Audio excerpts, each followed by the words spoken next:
je crois qu'il me revient le plaisir et l'honneur de commencer ce débat. D'abord, je voudrais remercier l'ambassadeur Régnier et Alexis Andrès, qui nous ont invités hier à Oran et aujourd'hui à Alger. Je dois dire aussi que c'est un plaisir pour moi que de me retrouver dans cette salle. D'habitude, j'étais à la place de Bernard à regarder les gens sur la scène. Aujourd'hui, je me trouve sur la scène, alors je suis très intimidé. Je vais essayer de surmonter cette timidité et de retrouver aussi des nombreux amis algériens ou algérois, Sœur Elisabeth, Sir Ahmed Ghazali, un certain nombre de collègues ambassadeurs, des amis journalistes.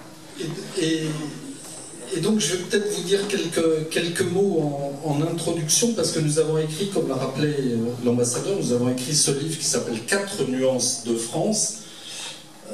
En fait, c'est un livre qui aborde des sujets, comme l'a rappelé Bernard Régnier, des sujets qui taraudent la société française, l'immigration, l'intégration, la laïcité, la religion, et finalement l'identité française.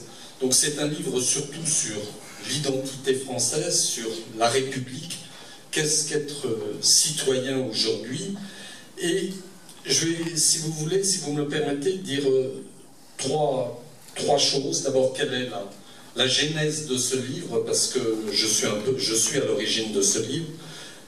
Quelle est l'originalité de ce livre, et enfin quels sont les thèmes, quelles sont les conclusions que nous pouvons en tirer. Alors ce livre, d'abord nous avons une belle préface de Jean-Louis Debré et de Jean-Pierre Chevènement, qui sont deux grands républicains, comme chacun le sait, et qui illustrent aussi à leur façon le thème de la République. Alors ce livre, j'en suis à l'origine parce que c'est un peu le hasard, mais je ne sais pas si certains dans la salle se souviennent, mais en 2012, quand j'ai quitté Alger, j'ai eu cette formule, j'ai dit on ne sort pas indemne de 4 années en Algérie. Et effectivement, je ne suis pas sorti totalement indemne de ces 4 années en Algérie. Et les hasards de la vie parisienne m'ont fait rencontrer le jeune Karim, qui est à ma gauche, qu'on m'avait demandé, qu'un ami commun m'avait demandé de coacher, comme on dit en mauvais français, ou de conseiller, ou de guider sur le plan professionnel. Donc j'ai rencontré Karim dans un café parisien, et nous avons discuté pendant plusieurs semaines sur le plan professionnel, et puis après d'autres sujets sont venus sur la table. On a parlé, parce que je me suis aperçu que Karim est musulman pratiquant, qu'il est en même temps citoyen, il en parlera beaucoup mieux que moi, il fait de la religion une affaire tout à fait personnelle dans sa vie professionnelle et politique également. Et donc nous avons parlé de la religion, de la laïcité, de l'immigration, de ce qu'est pour un Français musulman, ce que c'est que la vie de citoyen. Et à la fin de ces quelques semaines, je me souviens, près de la Bastille, nous nous sommes dit, tiens, dans le fond, on pourrait peut-être essayer de consigner cela par écrit, de mettre ces réflexions par écrit. Parce que nous avons à deux une double lecture de la France et de ses problèmes. Et puis après, il se trouve qu'on m'a demandé, là aussi, d'aider un jeune Algérien, un étudiant de Campus France, qui avait passé 11 ans en France comme sans-papier.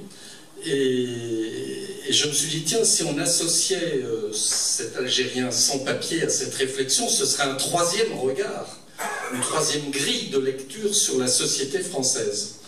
Et donc nous sommes partis sur cette idée, et voilà que je me tourne vers mon voisin de droite, Rachid Arabe, que je ne présente pas, que tout le monde connaît. Et je lui ai demandé, Rachid, est-ce que tu pourrais, en tant que journaliste, nous conseiller et nous coacher à notre tour, parce que je ne sais pas comment écrire un livre. Moi, dans la vie professionnelle, j'écris des notes administratives, mais écrire un livre, je ne savais pas comment m'y prendre, et donc Rachid a commencé à nous conseiller.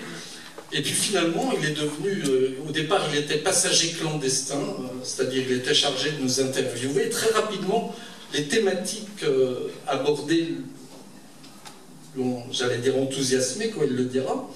Et finalement, il est devenu de passager clandestin, il est devenu également le co-auteur, et il est devenu un des 4 auteurs. Et c'est très bien, parce qu'à 4, nous avons bien sûr 4 visions différentes de la France, chacun avec son parcours professionnel, chacun avec son histoire, et nous représentons à 4 un spectre assez large de la société française. Un haut fonctionnaire comme moi, à l'autre extrémité, un Algérien, ça pourrait être un Marocain ou un Tunisien ou un Nigérien, sans papier, qui est resté pendant 13 ans sans papier en France. Karim, un jeune Français de la 2e génération, donc des parents algériens, et Rachid Arabe, qui par l'âge et le statut social est plus proche de moi.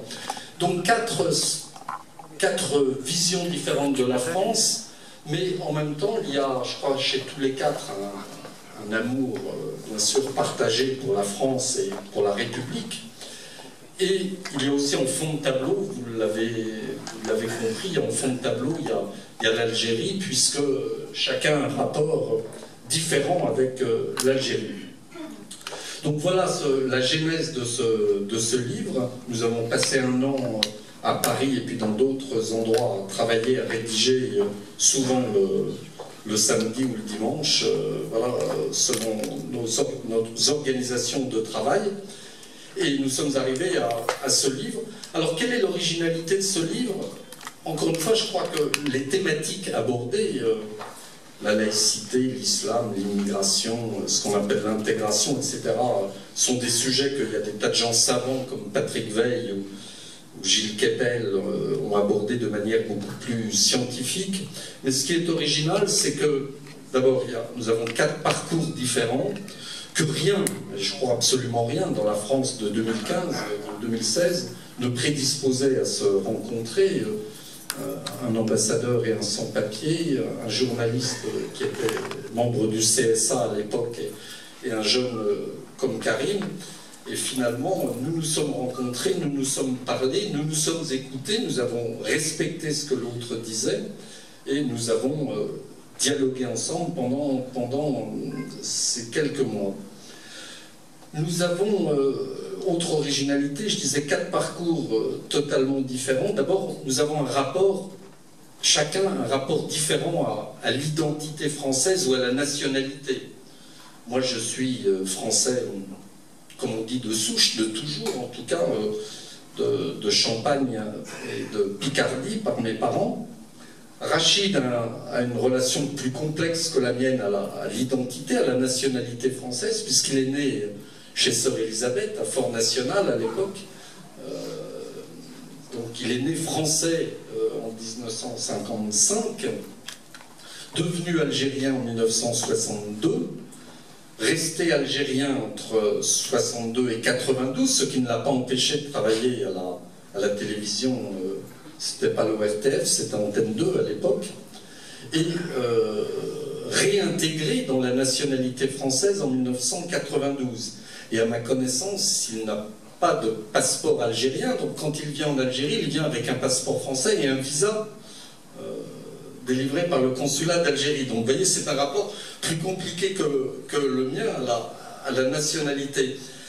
Karim est français, né en France, dans la banlieue parisienne, et a repris la nationalité algérienne il y a quelques années. Donc il est aujourd'hui binational. Et enfin Nasser, qui n'est pas là ce soir, l'ex sans-papier, puisqu'il a été régularisé il y a un an, donc il a un titre de séjour, mais par définition il n'était que algérien, il n'est que algérien, il n'a pas la nationalité française. Donc voilà, 4 rapports différents à la nationalité, 4 rapports différents à la religion. Karim, je le disais, est musulman pratiquant, il a fait le Hajj l'année dernière, du reste pendant notre travail. Moi-même, je suis catholique pratiquant. Rachid, à ma connaissance, n'a pas beaucoup de relations avec la religion, il est ce qu'on appelle agnostique, mais il vous le dira mieux que moi. Et Nasser, musulman, je ne sais pas quelles sont les nuances de musulman, mais il est musulman assez distancié par rapport à la religion. 4 rapports différents à la nationalité, à la religion, à la politique également, parce que bon, moi-même j'ai travaillé avec Alain Juppé, comme le sait l'ambassadeur, nous étions ensemble au cabinet d'Alain Juppé, donc je suis, j'allais dire, plutôt à droite sur l'échiquier politique. Karim a été élu de gauche et s'est présenté aux élections locales à gauche et travaille aujourd'hui pour le Conseil régional de Bourgogne-Franche-Comté, qui est un des conseils régionaux de gauche. Et enfin, 4 positionnements dans la société française complètement différents, puisque, je disais tout à l'heure, quoi de plus différent, quoi de plus opposé aujourd'hui qu'un ambassadeur comme moi et un sans-papier. On est vraiment aux 2 extrémités, c'est la France d'en haut et, j'allais dire, la France d'en bas, qui se sont parlés et rencontrés. Et enfin par l'âge, puisque Rachid et moi nous avons le même âge, et Karim et Nasser ont le même âge et sont des jeunes quadragénaires ou des jeunes trentenaires. Donc voilà, malgré ces différences, ces 4 différences majeures, je crois que pendant un an, nous avons pu discuter, nous écouter, dialoguer sur des sujets très conflictuels. Encore une fois, la religion, la laïcité, l'immigration, les banlieues en France, l'Algérie également. Donc nous avons discuté sereinement pendant ces quelques mois, et sur ces sujets très conflictuels, là où la société française souvent se déchire, nous avons réussi à trouver des thématiques et des points communs. Alors, quelques idées, et je terminerai par là, quelques conclusions de ce livre. Bon, nous évoquons quelques thématiques comme notamment cette notion de règlement de copropriété. Je crois que c'est important aujourd'hui. Nous sommes en France, chacun est dans son appartement, chacun est chez soi, mais il y a une copropriété qui est la République avec ses valeurs, et chaque copropriétaire de la France doit respecter le règlement de copropriété. Quand on achète un appartement, on adhère au règlement de copropriété, et pour nous, les valeurs républicaines, c'est le règlement de copropriété qui est commun à tous les citoyens que nous sommes. Il y a une question aussi, mais malheureusement il ne peut pas répondre, il y a une question sur l'Algérie, la thématique développée par Nasser. Pourquoi est-ce qu'il a voulu quitter l'Algérie? Pourquoi est-ce qu'il a choisi à un moment de sa vie d'être clandestin en France plutôt que de revenir en Algérie? C'est une interrogation, une question à laquelle nous ne pouvons pas répondre, mais que lui-même évoque dans ce livre. Donc voilà, il y a plusieurs thèmes, et je laisse Rachid et Karim les développer, mais je crois que le dernier point que je voudrais dire, c'est que en France, en 2015, en 2016, malgré, encore une fois, ces différences d'âge, de statut social, de profession, de religion, de politique, nous pouvons nous parler, nous écouter, dialoguer, échanger et écrire des choses ensemble.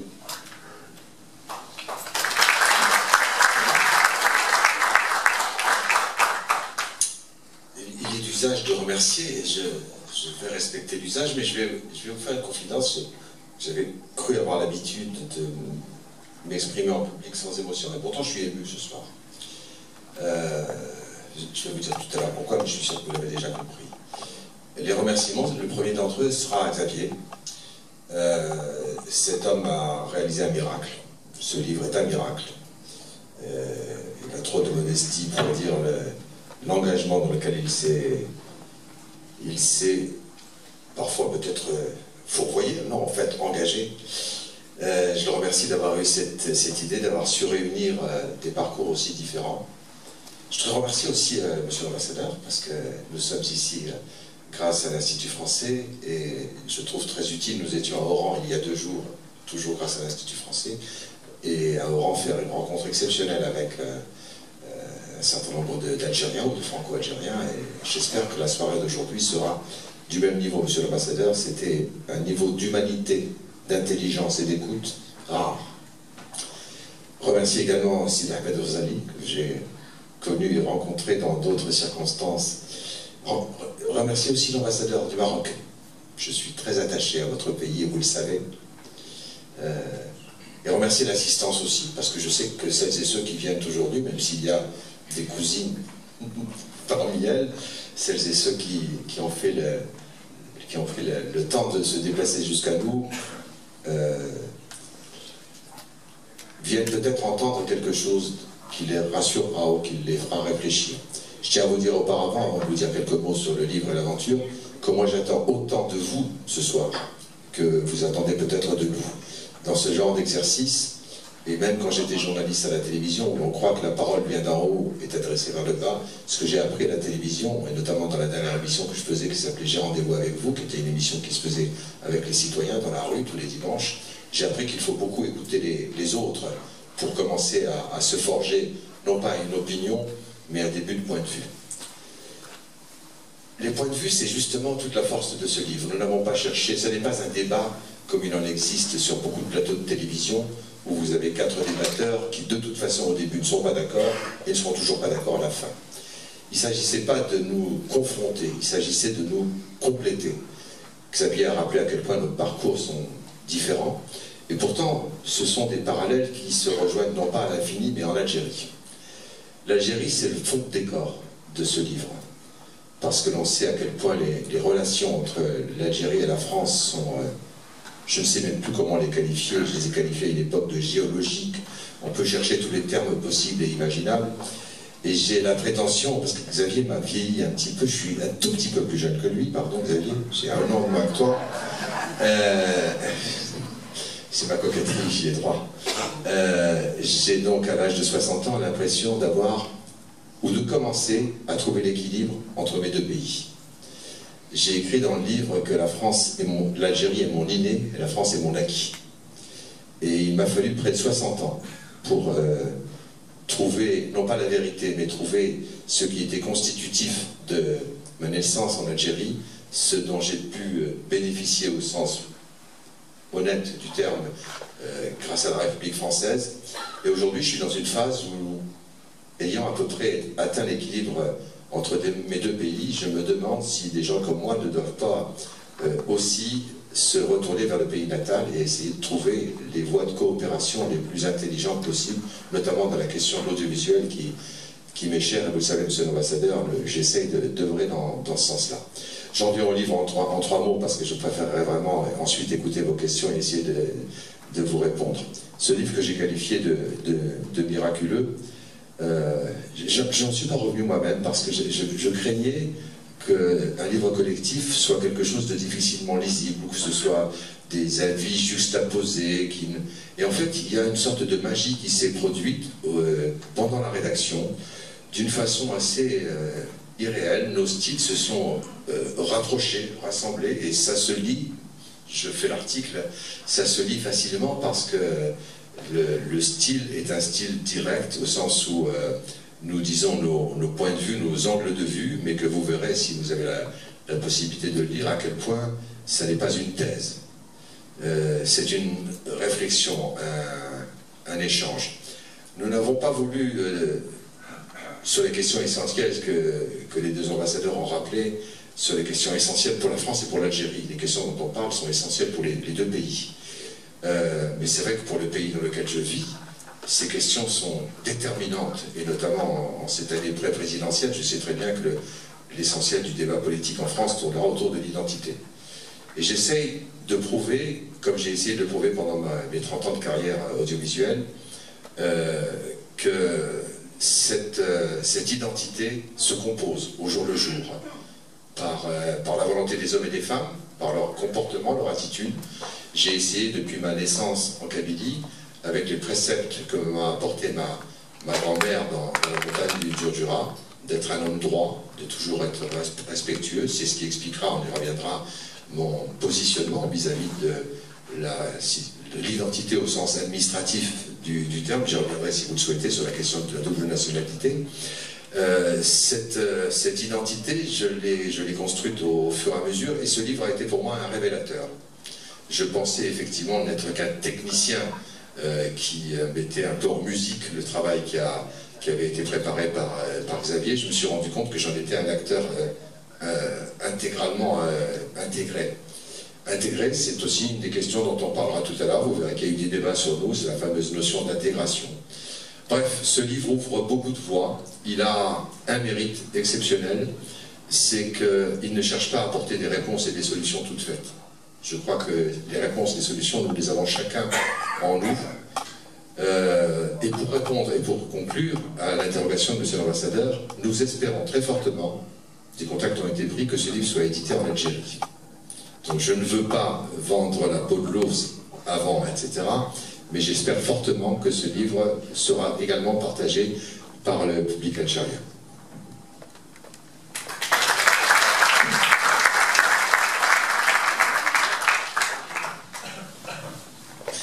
Bien, bonsoir à tous et à toutes. Et merci d'avoir, son ambassadeur, rendu possible cette chose, c'est-à-dire cette présentation de ce livre.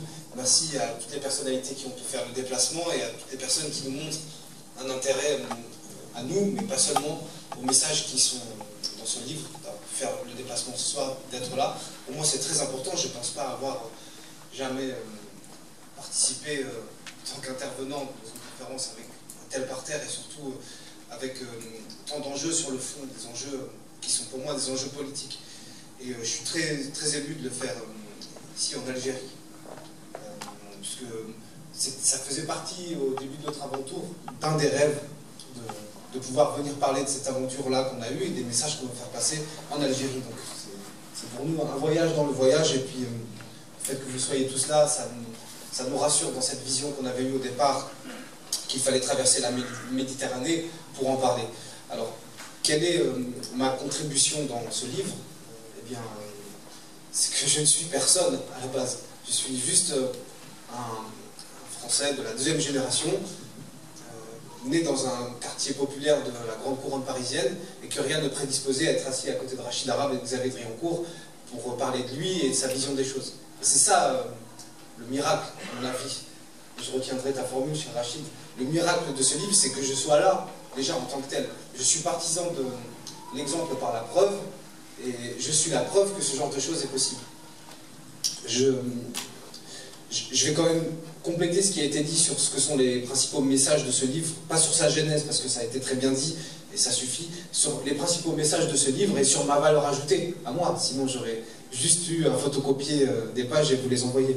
Mais la première des choses, et c'est le lien avec l'Algérie, je l'ai dit récemment lors de notre déplacement au Oran, je ne suis pas polygame, mais j'ai deux amours, qui sont la France et l'Algérie. Et je refuse de choisir entre les deux. Tout ça pour vous dire que j'ai deux nationalités, hein, qui sont la nationalité française et la nationalité algérienne, que j'ai prise récemment à la demande expresse de l'ancien consul d'Algérie à Paris, qui nous avait aidé à organiser un voyage d'élus en Algérie, d'élus français, sur le thème de la coopération décentralisée. Et j'avais eu l'intuition à l'époque, avec des gens qui me ressemblent, c'est-à-dire des enfants de Marocains, de Turcs, d'Algériens, que essayer de lancer des initiatives avec les pays d'origine de nos parents pouvait porter.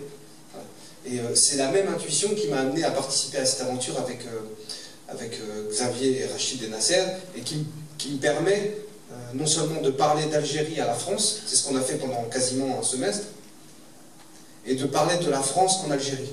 Donc je pense qu'on est arrivé à quelque chose de très positif, et j'en profite sur cette introduction avant de parler des messages pour dire l'importance que j'attache à mes deux nationalités. Je suis citoyen français, c'est-à-dire que je suis engagé en politique, que j'ai carte d'électeur, que je préside une association, que je me suis lancé dans des campagnes électorales de terrain sur des sujets qui m'intéressent et que je veux partager, auxquels je crois. Je le fais avec beaucoup de sincérité à côté de mon métier.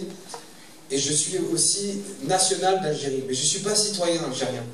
C'est-à-dire que j'ai eu un passeport, qui est pour moi un instrument de liberté extraordinaire, mais je n'exerce pas mes droits citoyens en Algérie. Je ne vote pas en Algérie, je ne connais pas le contexte politique, je ne peux pas le connaître dans ses détails, je ne suis pas président d'association d'Algérie, donc j'ai deux amours, mais je ne suis pas schizophrène. J'ai choisi d'avoir un engagement politique en France depuis ma naissance, parce que c'est mon pays, c'est ma patrie, et je ne confonds pas mon passeport algérien, qui est pour moi un cadeau de l'histoire, avec la duplicité ou l'envie de développer des choses en trahissant mon engagement politique local. Je le dis fort parce que il y a beaucoup de binationaux en France qui utilisent leur passeport simplement pour venir en Algérie. Et je le dis avec une formule qui a fait rire mes amis, moi je suis un Algérien de papier, c'est-à-dire que j'ai le droit d'avoir un passeport algérien, et j'emploie ce droit au maximum. Et je n'y renoncerai pour rien au monde. Et je le dis avec tant de force parce que c'est grâce à ça que je suis là aujourd'hui. Les autorités algériennes ont décidé de passer au passeport biométrique, et pour moi ça a pris beaucoup de temps. J'habite à Besançon, dans l'est de la France, en face du consulat d'Algérie à Besançon, pour le grand est de la France. Et puis, bien que j'habite en face et que je sois allé faire la queue, j'ai pas eu mon passeport algérien à temps. Mais il se trouve qu'avec une carte nationale d'identité algérienne, j'ai pu passer la frontière et être présent avec vous aujourd'hui. Donc, je vous le disais tout à l'heure, je suis partisan de l'exemple par la preuve. Et la preuve est que mes deux nationalités sont un instrument de liberté, c'est que je suis là, aujourd'hui, devant une honorable assemblée pour parler de ce livre. J'ai aussi une histoire personnelle que j'ai redécouverte récemment, et qui est encore un exemple que je ne peux pas choisir en renonçant à l'amour des deux pays. C'est que j'ai un oncle qui a été parmi les premiers à prendre les armes dans l'ouest algérien, d'où je suis originaire, à l'automne 54, et qui est décédé aujourd'hui, pour l'indépendance de son pays. Et dans la même famille, donc mon deuxième oncle paternel est lui mort sur le front de l'Est pour défendre le drapeau français à Verdun. Je le dis avec beaucoup d'émotion parce que je pense que c'est pour ça que j'ai commencé à écrire ce livre, c'est de me livrer, hein, c'est de dévoiler une partie de mes convictions personnelles et de mon histoire personnelle pour faire réfléchir les gens. C'est de la même manière que j'ai parlé de ma religion, de l'islam, dont je n'avais jamais parlé en public, parce que j'avais été torturé par Rachid Arabe et Xavier Driancourt lors du dernier Ramadan l'année dernière, parce qu'ils pensaient que je devais parler de ma religion par pédagogie. Je l'ai fait par amitié, je ne le regrette pas, et j'espère que ça pourra apprendre à d'autres personnes à le faire eux-mêmes. Pas à comprendre l'islam, moi je n'ai pas l'intention de le faire, mais je pense qu'il faut que chacun sacrifie une partie de sa personne dans le dialogue républicain, c'est plus que nécessaire. Alors il y a une série de messages de ce livre que je vais essayer de résumer. Je viens de dire le dialogue républicain aujourd'hui est nécessaire, gauche-droite. Voilà, je suis pratiquement en minorité dans cette salle. J'apprends les parcours et les engagements des uns et des autres. Moi, je suis engagé de terrain à gauche, et ça ne m'a pas dérangé. L'objectif n'était pas d'installer mes idées vis-à-vis des autres. Mais le dialogue entre la gauche et la droite est nécessaire aujourd'hui sur des sujets de société, comme ceux de l'identité, comme ceux de la nationalité, comme ceux de la religion. Le deuxième message qu'on envoie, je pense, et je reprends cette formule à l'ambassadeur, c'est notre rêve d'avenir partagé. C'est-à-dire que bien que nous soyons en train d'aborder des sujets très sensibles, qui sont ceux de la double nationalité, d'immigration, de l'intégration, de la réussite, du lien entre la laïcité et une religion dynamique en France qui est l'islam, par exemple, on croit en l'avenir, on est très optimiste, et puis on dit notre foi dans la République de manière assez non négociable dans ce livre. Un troisième message est que ce livre est assez iconoclaste. Il est iconoclaste parce qu'il fait tomber des clichés. Le principal, c'est que chacun d'entre nous a une étiquette qui lui est collée de l'extérieur et qu'on fait tomber. Je vous donne 4 exemples, qui sont les 4 auteurs. L'ambassadeur Driancourt sort de sa réserve de haut fonctionnaire de l'État pour parler de ses convictions personnelles et spirituelles. Et ça, je le disais, au risque de ne pas vous rajeunir, je disais avec une formule il y a quelques jours, je pense que ça n'a pas été fait depuis l'époque des dinosaures. Rachid Arabe n'a rien d'un arabe, Rachid Arabe est berbère, je l'ai appris, et puis je le découvre, et je sais qu'il parle kabyle, et j'ai très hâte de découvrir sa région natale, et cette partie de l'Algérie que je ne connais pas. Rachid Arabe n'est pas musulman pratiquant, comme on pourrait lui coller cette étiquette de l'extérieur, il est agnostique, il le revendique, et il y a un passage où il parle du théorème du jambon de Parme. On me dit très bien que l'identité qui nous est posée de l'extérieur est un véritable défi pour chacun d'entre nous. Moi, je suis enfant de banlieue, j'ai grandi dans une grande cité d'HLM construite dans les années 60 pour accueillir nos parents et beaucoup de gens qui quittaient le territoire, les campagnes françaises, pour venir travailler à la ville. Et j'ai vu beaucoup de mes camarades arrêter l'école. C'est ce qu'on appelle des décrocheurs en France. Ce sont des gens qui quittent le collège sans diplôme et qui malheureusement viennent alimenter les rangs des chômeurs. Chaque année, on en fabrique 150 000 en France, de ces décrocheurs. Donc ce sont des enjeux énormes, puisque en 10 ans, on peut produire 1 million de chômeurs en France. C'est un défi national de très très grande envergure. Et je viens d'un quartier comme celui-là, sauf que j'ai fait la Sorbonne, que j'ai étudié la philosophie, que j'ai commencé un doctorat, et que j'ai fait l'école de sciences politiques. Et je passe des après-midi entières, des journées entières, à aller voir des collégiens pour leur dire qu'on peut s'appeler Karim, être un enfant d'immigré, et ensuite obtenir le diplôme qui les rendra libres. Je le fais à mon échelle, mais je pense que, et la transition est toute faite avec le dernier des messages, je pense que chacun a un message à passer. Rachid Arabe et l'ambassadeur Driancourt sont trop modestes. Ils ont fait beaucoup plus que nous associer à ce livre. Ils ont donné une partie de leur aura, de leur réseau, de leur influence, de leur expérience, pour nous aider, Nasser et moi, à nous accomplir dans ce livre. Et ça, c'est ce qu'ils appellent la responsabilité sociale des élites. Et j'en terminerai par là. J'envoie ce message aux Algériens, présents ici, aux Marocains, représentant tous les pays, et aux Français qui sont ici présents. Les élites ont une responsabilité. Ils ont une responsabilité envers les derniers arrivés, ils ont une responsabilité envers les personnes qui sont exclues du système, envers les personnes qui ont besoin d'un coup de main pour réussir et s'intégrer. Et cette responsabilité sociale des élites en France et en Algérie, elle n'est pas la solution au problème, mais elle est partie de la solution au problème, et j'espère qu'en lisant ce livre, vous en serez convaincus. Voilà, merci.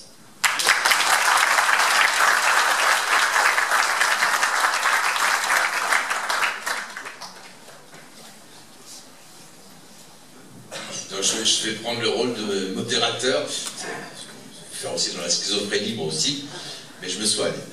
Donc le plus simple, il y a un micro-baladeur, j'imagine, Rachid. Hein, donc levez la main et puis on vous donnera le micro pour que vous puissiez réagir à ce qui a été dit, donner votre point de vue, parce que j'imagine que peu d'entre vous ont eu la chance de lire le livre. Donc dans l'exercice le plus difficile, c'est celui ou celle, pardon, qui se lève le premier ou la première. Ah, Sœur Elisabeth, merci. Je vous présente en même temps Sœur Elisabeth, qui vient de l'Almanatulaten. Je ne la connaissais pas il y a 5 minutes, mais il se trouve, Sœur Elisabeth, que ma mère et mes tantes doivent beaucoup aux Sœurs Blanches, qui œuvraient dans la région de Michelet et de l'Almanatulaten.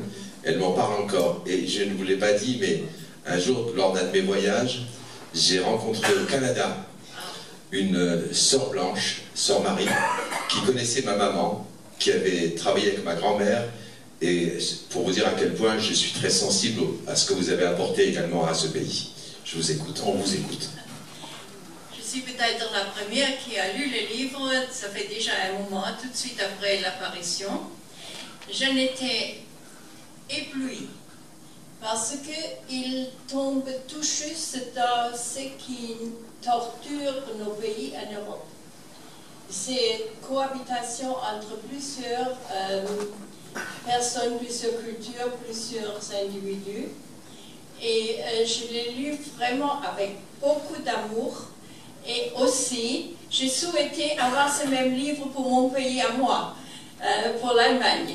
Et j'ai changé les titres, j'avais mis 4 nuances pour l'Europe, parce que tous nos pays en Europe auront besoin d'un livre comme ça. Nous avons tous besoin de cette communication, de cette solidarité qui respire ce livre. Et je vous remercie beaucoup d'avoir fait le début. J'espère qu'il y aura une suite. Merci. Si je puis me permettre, moi je veux bien essayer de faire ce même travail avec l'Allemagne. Parce qu'il se trouve en plus que dans mon itinéraire, quand je suis parti d'Algérie en 3 ans, je suis arrivé dans la région Lorraine, j'ai fait mes études ensuite en Alsace, donc je suis même, la langue allemande était ma première langue d'apprentissage en dehors du français. Mais pour l'instant, on va déjà continuer ce travail qui est fait entre la France et l'Algérie, mais je garde l'idée. Et puis on va peut-être faire une collection finalement avec beaucoup d'autres pays. Mais ce que vous dites est important pour moi, je ne sais pas comment Xavier, qui vous connaît bien mieux que moi, réagira, mais ce que vous dites est important, c'est l'universalité de ce livre. C'est-à-dire qu'il ne faut pas que la France et l'Algérie pensent qu'elles sont les seules à connaître des problèmes d'identité et de relations. Ce que vous soulevez sur l'Europe, notamment, est essentiel.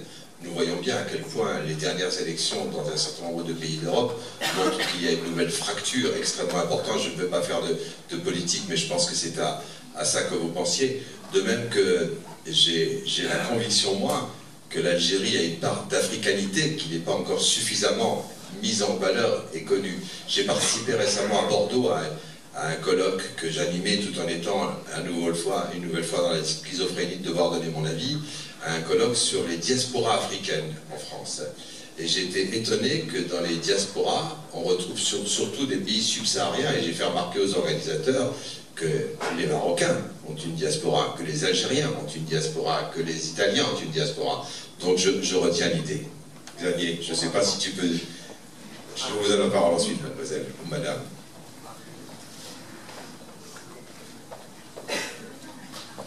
Juste pour compléter ce que dit Rachid, je crois que, sœur Elisabeth, le travail que nous avons fait, dans le fond, moi j'ai la conviction, et mes amis la partagent, j'en suis sûr, nous avons fait un travail politique à notre façon. C'est-à-dire, à Oran, hier, quelqu'un nous a dit, mais bon, ces sujets-là, ils sont dramatiques en France et en Europe, tous les sujets que vous évoquez.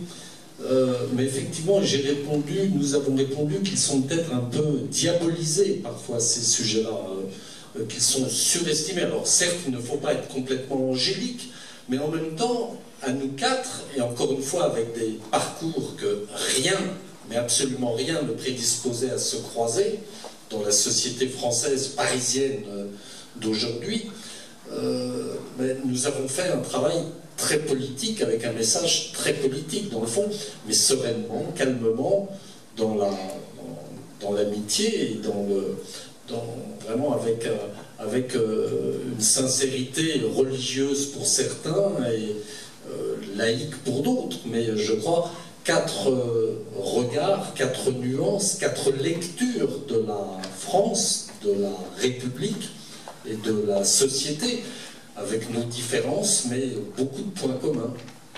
Je pense que c'est en cela que le message est politique et que Jean-Louis Debré et Jean-Pierre Chevènement ont accepté de le préfacer. Oui, il y avait un complément de réponse de Karim et ensuite Madame. J'aimerais rajouter un mot, c'est tout l'intérêt des nuances, chère sœur, c'est que je crois qu'il faut prendre beaucoup de temps pour étudier les thèmes et les mots qu'on emploie. C'est ce que je défends dans ce livre, c'est le temps long, prendre le temps. Et quand on prend les informations comme elles viennent aujourd'hui, dans l'urgence, ici en Algérie, en France, en Europe, on perçoit les migrants comme un problème immédiat auquel on ne pourra jamais apporter de réponse immédiate. Et puis on se dit que c'est l'islam qui débarque en Europe. J'aime bien dire les choses. Puisqu'il y a beaucoup de migrants syriens, et on en parlait tout à l'heure, aussi avec eux des migrants du Maghreb, qui dans ces flux-là aussi avec eux. Eh bien, si on s'en arrête à la surface, on voit 2 problèmes. Sauf que si on prend plus de temps, on se rend compte qu'on ne répondra jamais avec des outils identitaires, c'est-à-dire le vote extrême, les débats sur l'identité nationale, à ces questions d'immigration. On y répondra sur les plans économiques et sociaux. C'est pareil dans les banlieues françaises. On répondra au repli identitaire en essayant de lutter contre les causes du chômage de masse et de long terme que subit la France et une partie d'Europe depuis la crise économique et financière de 2008. Donc moi j'essaie d'apporter une réflexion longue et plutôt de gauche. Vous commencez à comprendre. Et je crois que ça peut servir à encaisser, du moins sur le plan idéologique et de l'innovation politique, la question des migrants, plutôt que de faire des camps ou des murs. L'autre question, c'est celle que j'ai introduite tout à l'heure de manière un peu malicieuse, c'est que l'immigration égale islam en Europe depuis des années, puisque les dernières vagues d'immigration sont l'Afrique du Nord et l'Afrique subsaharienne, et parce qu'on pense que les migrants syriens sont des islamistes. C'est ce qui fait peur aux gens. C'est ce qui fait que dans un des départements de ma région, au 2e tour des élections régionales dans Lyon, il y a eu près de 50% de vote Front National. Je ne pense pas que la moitié des habitants de ce département soient racistes. Ce sont des gens qui vivent dans des campagnes, ils voient tout partir dans les villes, et ils ne voient pas l'emploi revenir. Et c'est difficile à dire, mais l'islam du Maghreb peut être une chance pour ces campagnes-là. Je veux dire par là, et on avait cette conversation à Oran, il y a une lente maturation dans l'histoire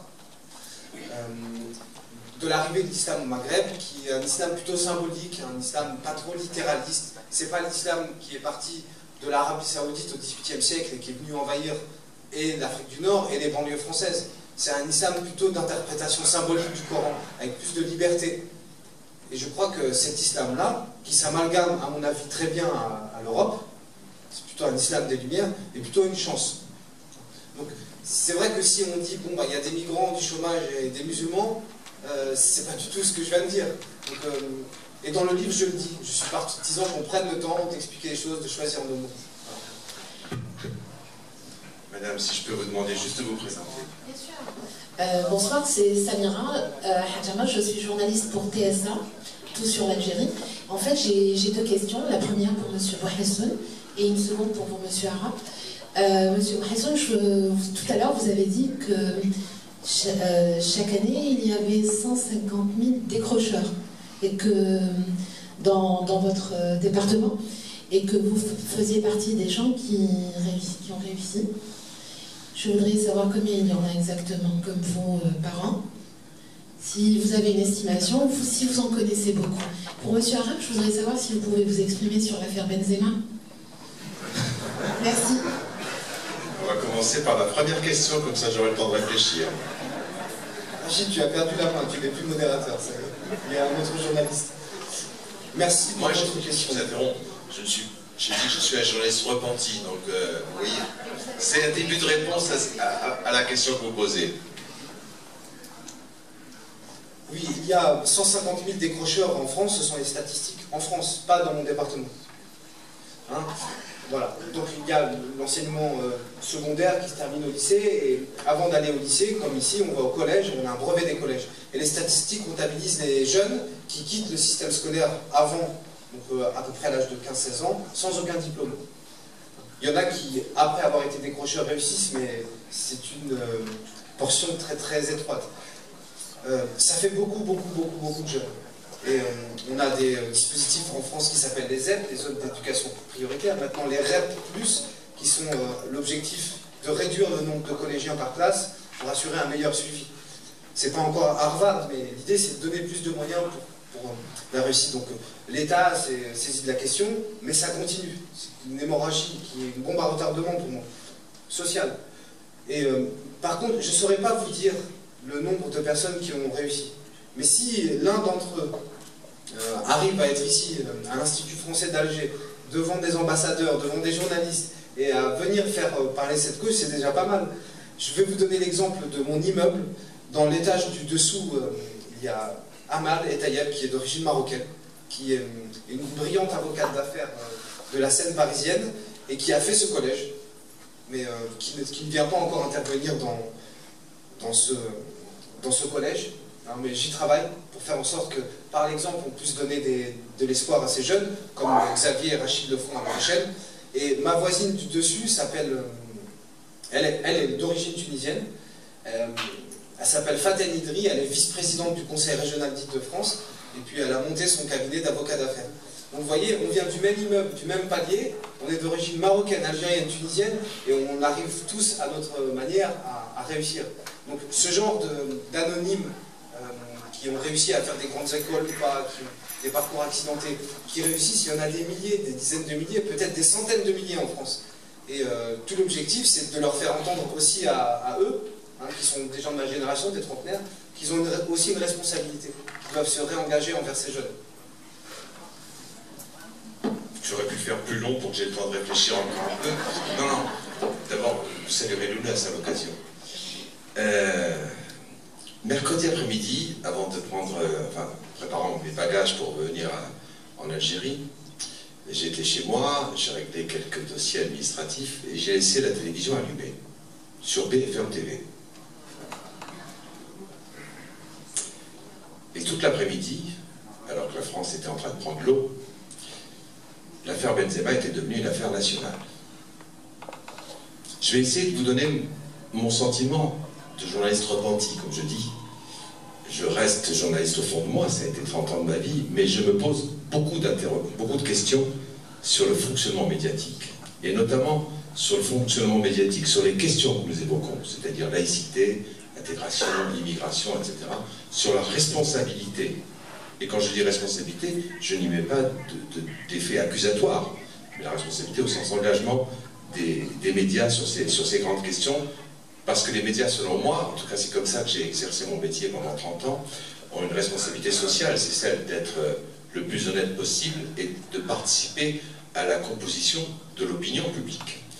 Il me semble qu'il y a une dérive que j'ai dénoncée dans un livre précédent, une dérive qui est due au fait que le système d'information en continu notamment, auquel participe à sa façon le réseau Internet, fait qu'aujourd'hui la notion d'information, la notion d'existence d'une information a été totalement dématérialisée. C'est-à-dire qu'on peut sur une chaîne d'info annoncer un événement à 9h30, l'affirmer, et à 9h40, constater que ce n'est pas ça, et on dit la nouvelle version, mais on oublie de prévenir le téléspectateur qu'à 9h30, on lui a menti, soit par omission, ce qui est gênant, soit par volonté d'aller vite. Le principal problème des médias, me semble-t-il, aujourd'hui, c'est cette volonté d'aller plus vite que la musique. Il y a un monsieur qui a beaucoup compté pour moi dans mon approche du journalisme. Il est né en Algérie, il s'appelle Albert Camus. Il avait écrit en 1947, je crois, on veut informer vite au lieu d'informer bien, la vérité n'y gagne pas. Et je me demande si aujourd'hui encore, le système d'accélération de l'information ne fait pas qu'on n'y gagne pas. Maintenant que j'ai bien gagné du temps, justement, j'arrive à Benzema, je vous sens impatiente, Et bien justement, c'est le système que je dénonce. La question m'a été posée à plusieurs reprises, notamment à Oran, parce qu'on voudrait que j'ai une réaction. C'est-à-dire, on voudrait dire, Rachid Arabe pense que. Et justement, ma difficulté, et la difficulté du beau métier que vous faites, c'est de ne pas réduire tout cela à juste une petite réaction. J'essaie d'avoir une réflexion. Et ce qui m'a frappé mercredi après-midi, c'est à quel point il y avait obligation de réaction. Entre 15h, le moment où j'ai ouvert ma valise, et 17h, le moment où je l'ai terminé, j'ai entendu toute la gamme des réactions de toute la classe politique française. Je me suis interrogé personnellement sur la disproportion potentielle, à mon humble avis, entre l'événement dont on parlait et le nombre de réactions qu'elle déclenchait. Sur le fond de l'affaire maintenant, deux choses. Je rappelle, si je reste dans les règles déontologiques, que officiellement, Benzema n'a pas été retenu dans l'équipe de France de football parce que selon la Fédération de football, la Fédération française, le fait qu'il soit engagé dans une procédure judiciaire pouvait poser un problème, ce qu'on peut peut-être accepter comme élément. J'ai d'ailleurs personnellement préféré l'attitude de l'autre protagoniste de l'affaire, Valbuena, puisque je ne vais pas revenir ici sur l'affaire initiale, avait décidé de ne pas parler avant la fin de l'Euro de football. Sur le fond, donc, véritablement, je suis un peu inquiet quand un footballeur de renom, un footballeur qui gagne très bien sa vie, peut résumer, même si c'est fait avec beaucoup de précautions dans le journal espagnol, en parlant d'une partie raciste de la société française, peut résumer cette question à ça. Je rappelle qu'il y a un fondement, non pas juridique, mais qu'il y a une raison pour laquelle. Après, la difficulté, c'est que ces questions de racisme, notamment, il ne faut pas les manier à tort et à travers. Et j'en suis un exemple vivant. J'ai eu affaire à des personnes qui, à l'évidence, ne m'aimaient pas pour ce que j'étais.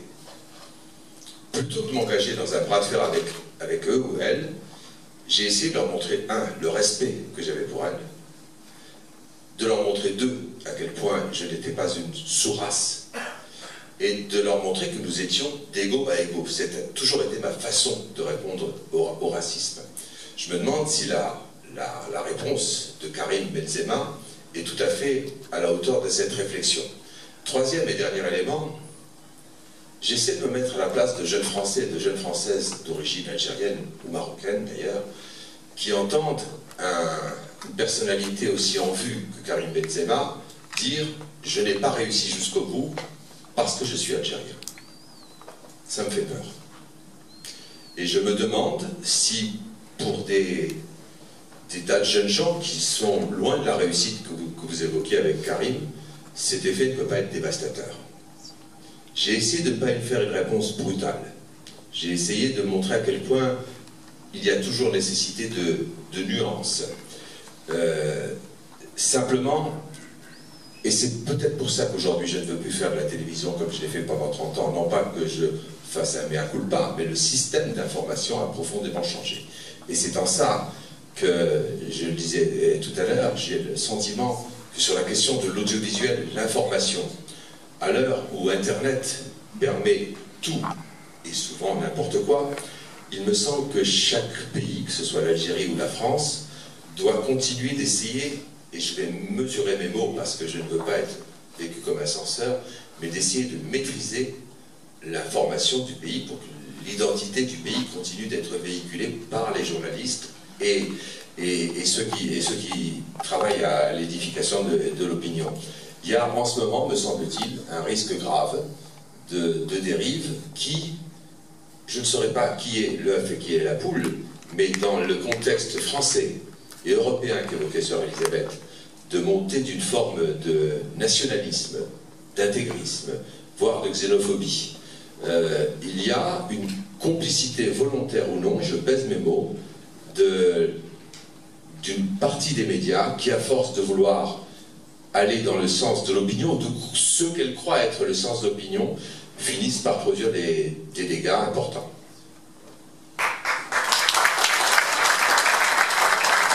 J'ai vraiment un rôle pas facile là, hein, parce que je serais très intéressé de voir comment vous allez réduire ma réponse. Monsieur. Oui, alors, pour le moment, je reste un petit peu sur ma fin parce que le message de dénominateur commun, les messages partagés, je ne le connais pas encore, sauf celui exprimé par le Front algérien. Moi, le problème qui me préoccupe, c'est le suivant. Il est d'ailleurs, c'est un problème transnational. Hein. Il n'existe pas d'identité unique. L'identité est certainement composite et multiple. En France, par exemple, il y a une identité dominante et puis des identités périphériques ou marginaux, mais tout ça, c'est le parasitisme politique qui fait ce genre de... Alors, moi, je pense que nous devons créer des militants pour une identité en métissage. Enfin, l'identité, c'est du métissage. Le multipoint à l'américain, c'est un cas de réussite démocratique qui mérite d'être repensé et revisité. Alors, je ne sais pas si c'est un peu ça votre message. Parce que la question, c'est la suivante, c'est que si, dans un périmètre national donné, en s'entend sur une identité multiple, il faudrait construire une république qui s'accommode du métissage culturel. Moi, je pense qu'en philosophiquement parlant, c'est ça la trajectoire idéologique qu'il faudra avoir. Je vais terminer là-dessus. Il y a une question qui m'embarrasse, c'est la question du passeport sans papier. Moi, franchement, c'est pas pour vous provoquer, hein. Prenez-le sympathiquement. Vous n'êtes pas citoyen algérien à plein temps. Et je ne sais pas comment vous pouvez réconcilier l'idée d'un passeport sans papier. Mais par contre, vous devrez travailler pour mettre du plein temps dans la citoyenneté algérienne. Le comment, je pense qu'il y a des possibilités. C'est de construire des ponts. Des ponts de développement économique, des ponts de développement culturel. C'est peut-être ça pour essayer de remplir le vide de votre passeport sans papier. Merci, monsieur. Je vais donner la parole à Karim. Je ne sais pas si Xavier souhaite prolonger, mais si je peux me permettre, monsieur, pardonnez-moi, si je peux me permettre, je ne crois pas que ce soit exactement ce qui est dit. Il a dit « je suis un Algérien de papier », mais il a précisé, c'est son honnêteté, mais je vais le laisser répondre, il est bien assez grand maintenant, il m'a semblé qu'il a dit qu'il n'était pas citoyen algérien. Mais c'est, puisque vous nous interrogiez sur le fond du travail, du livre, c'est une question sur laquelle nous n'avons pas le même angle de vue, et je vous donnerai le mien ensuite. Karim. Oui, alors, tu aurais pu encore traîner pour que je puisse préparer ma réponse. Non, mais je vais répondre simplement. Sur le premier volet de la question qui concerne notre message commun, et puis après sur cette histoire de passeport qui permet miraculeusement d'être présent ici avec vous aujourd'hui, et qui n'est pas descendu du ciel. Donc, ce qu'on a en France, on a un trésor. Et ce trésor, c'est la République. Et la République à la française, et sa laïcité, même si elle est reconnue par près une quinzaine de pays en France, c'est vraiment quelque chose de très rare. Ce qui est rare est précieux. C'est à peu près 1% de la population mondiale, la France. Et la France a cet héritage-là que dans la sphère publique, un certain nombre de choses ne sont pas négociables. Le prosélytisme religieux, par exemple, donc on a pour ça la laïcité, qui permet d'avoir un territoire commun, qui est la cage d'escalier du règlement de copropriété qui a été brillamment décrit par Xavier Triancourt, qui est un espace où on est d'abord des citoyens. C'est-à-dire qu'on a le droit de croire à des choses, on a le droit de ne pas croire à des choses, et ça s'appelle la liberté de conscience. Elle a été acquise chèrement, et c'est partie de la liberté de conscience et la liberté religieuse, par exemple. Mais ça, c'est à la maison.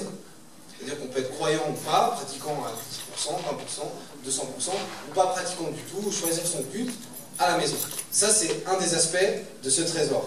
Une autre facette, et j'en terminerai par là, de ce trésor, c'est la langue française. Que la langue de la République est le français.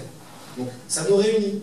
Et tout ce qu'on essaie de faire dans ce livre, c'est de vérifier les points qui, concernant nos sujets, nous réunissent et ne sont pas négociables. Et c'est notre contribution à une longue liste d'articles d'un règlement de copropriété qu'on veut défendre à tout prix. Parce qu'on pense que c'est comme ça que ça va marcher.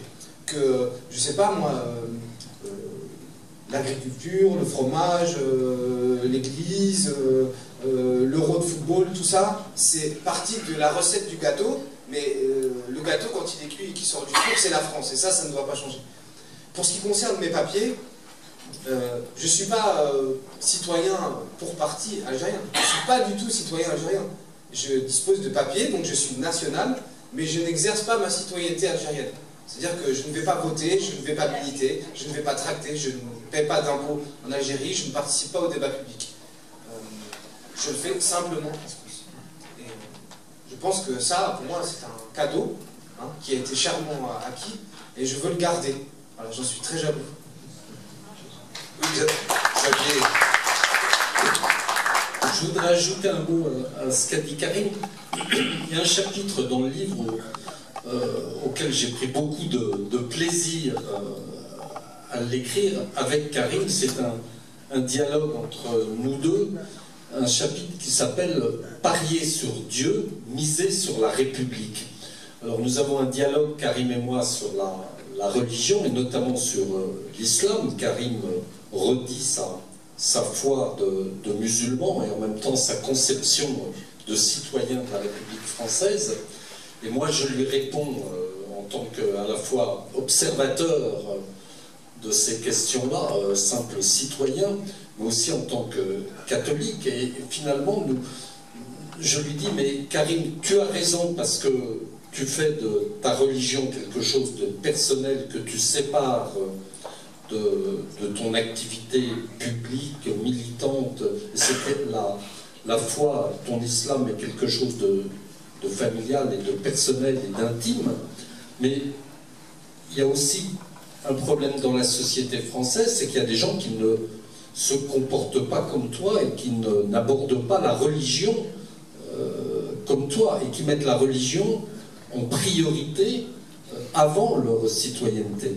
Et donc nous avons un dialogue tous les deux et je trouve que c'est un chapitre sur lequel voilà, il y a des choses très, très profondes, une espèce de pari pascalien sur la foi, mais en même temps le fait que la République est le ciment, le règlement, le facteur commun, le règlement de copropriété. Pour compléter la réponse, monsieur, je crois que l'identité, c'est forcément quelque chose de multiple. Je crois que nous n'avons pas une identité. D'abord parce que nous sommes le résultat d'un père et d'une mère. Nous avons déjà deux débuts d'identité. et ainsi de suite. Je pourrais remonter très en amont. Sur la question de la double nationalité, je crois qu'il n'y a pas de vérité révélée, pour prendre un langage religieux. J'ai un itinéraire particulier, que vous avez eu la gentillesse de rappeler, que j'ai subi d'une certaine façon. Et j'espère que les générations à venir, dont fait partie Karim, ne subiront plus cette question-là. Et si Karim, alors que je suis plutôt opposé à l'idée d'être assis sur deux chaises en même temps, si Karim se sent à l'aise, j'en suis ravi. Je vais vous raconter une anecdote pour vous expliquer mon cheminement qui a été long sur cette question-là. J'étais dans les années 80... il me semble, monsieur Razali, que vous étiez ambassadeur d'Algérie à Paris à cette époque-là. Et vous ne le savez peut-être pas, mais il y a un tremblement de terre au Mexique. Je suis journaliste à Antenne 2, et il faut partir de toute urgence. Et donc, je n'ai pas le temps de demander à l'ambassade du Mexique en France de me donner un visa. Par chance, et un peu par malice professionnelle, j'embarque dans un avion affrété par les marins-pompiers de Marseille. Donc j'arrive à Mexico, tremblement de terre, pas de visa. Les marins-pompiers de Marseille me donnent une tenue de pompier qui me permet de passer la frontière. Je fais donc mon travail pendant 10 jours, et puis à un moment on me dit « mais comment tu vas faire pour repartir ?» Parce qu'il fallait repasser la douane dans des bonnes conditions. Et bien ce jour-là, il y a eu une coopération inattendue des services de l'ambassade de France à Mexico et des services de l'ambassade d'Algérie, vous ne l'avez peut-être pas su, M. Razali, à Alger, qui ont fait en sorte que je puisse rentrer. C'est pour vous dire que ces situations, professionnellement, étaient handicapantes pour moi. Et malgré tout, je les ai acceptées, comme l'a rappelé Xavier, parce que, je vais être très honnête avec vous, je n'ai pas su, en 1962, que je devenais algérien, j'avais à peine 8 ans. Je l'ai appris, je l'ai compris, quand j'ai atteint l'âge de 18 ans, donc je suis allé en Alsace faire mes études supérieures. Et pour être complètement honnête, j'ai découvert à cette occasion-là que je n'étais pas un citoyen comme les autres en France. Et que, sous prétexte que je n'avais pas eu connaissance suffisamment, notamment de ce que les accords d'Évian permettaient d'éventuellement choisir une des deux nationalités, j'avais l'impression d'avoir été une sorte d'accident de l'histoire. Mais cette époque-là, et ça explique les 30 ans pendant lesquels je n'ai pas voulu de passeport français, pardon, c'est que j'ai senti une certaine agression de la société française à mon égard. Alors que j'y avais vécu toute mon enfance, de 3 ans à 18 ans, ça fait 15 ans. C'est très constitutif cette période-là. Et ne serait-ce que parce que c'était compliqué d'obtenir à l'époque une carte de résident, que j'avais pas tout à fait le même statut que les autres étudiants, etc. Et je vous fais des confidences ce soir. Je l'ai vécu comme un défi. J'ai dit, vous voulez que je sois algérien, je le serai. Et il y avait une partie très intime que j'ai pas vraiment révélée avant le livre, parce que ce livre est aussi une façon pour moi de me mettre un petit peu à nu, avec tous les risques d'ailleurs que cela suppose d'interprétation. Je pensais beaucoup à mes parents, à mes grands-parents. Et notamment à ma grand-mère, qui a été un élément constructeur de ma personnalité. Et j'ai longtemps pensé que je ne pouvais pas avoir un passeport différent de ceux qui m'ont mis au monde. Et c'est un cheminement qui a mis 30 ans, pour qu'un jour, parce qu'il m'a semblé que ma vie de citoyen, de journaliste, était principalement en France, qui a fait que j'ai dit, je demande, c'est la fameuse réintégration dans la nationalité française. Et c'est ce qui a été concomitant avec le fait que j'aurais pu, après tout, comme c'est tout à fait possible pour moi, et comme on me l'a souvent proposé, disposer également du passeport algérien. Si je ne l'ai pas fait, c'est parce que il m'aurait semblé déplacé que vivant de l'autre côté de la Méditerranée, et dans les années qu'a vécu l'Algérie à cette époque-là, je n'ai pas besoin de vous rappeler des choses que vous savez mieux que moi, je ne pouvais pas être un citoyen algérien comme les autres, ne vivant pas le drame, les difficultés que vous viviez. Je les vivais au fond de moi parce que je suis algérien, génétiquement, au fond de moi. Mais il m'a semblé que l'honnêteté consistait à ne pas mélanger les deux choses. Mais sur cette question de la double nationalité, comme sur beaucoup d'autres, nous avons des approches différentes, complémentaires, mais qui tiennent aussi à nos différences générationnelles. Et c'est en ça qu'il me semble que l'avenir est plus prometteur que le passé n'a été constructeur, et qu'au fur et à mesure, peut-être que les gens se sentiront à l'aise dans les deux. Personnellement, pour aller au bout de mon honnêteté, je m'interroge aujourd'hui, je parle là de la situation française, sur le fait qu'un certain nombre de jeunes français, de parents algériens, mais donc nés français sur le territoire français avec essentiellement des documents administratifs français, si le fait qu'ils se découvrent une sorte de nationalité de secours ne finira pas par faire d'eux des bi-non nationaux. Et ce sera au détriment, à mon humble avis, des deux pays.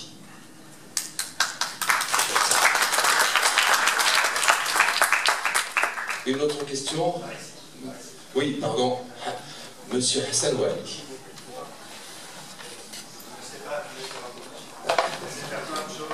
Oui, bien sûr. C'est un bouton nucléaire. Bon, pour une fois qu'on peut parler comment ça s'appelle, ministre ou un peu ministre. Et moi j'ai eu, c'est un livre à contre-courant. On regarde du débat en France sur des questions effectivement clivantes, non seulement gauche-droite, français de chousse, français d'origine et tout, mais il y a aussi un contre-courant de débats qui existent entre la France et l'Algérie sur de multiples questions.